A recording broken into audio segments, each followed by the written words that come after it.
Well, this step is to create a meeting room location where the system has been installed and used, which will facilitate the creation of conference schedules later.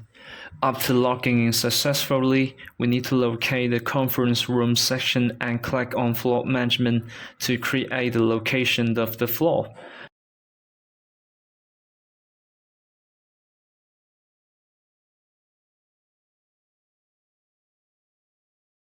Follow my guide to filling the relevant information.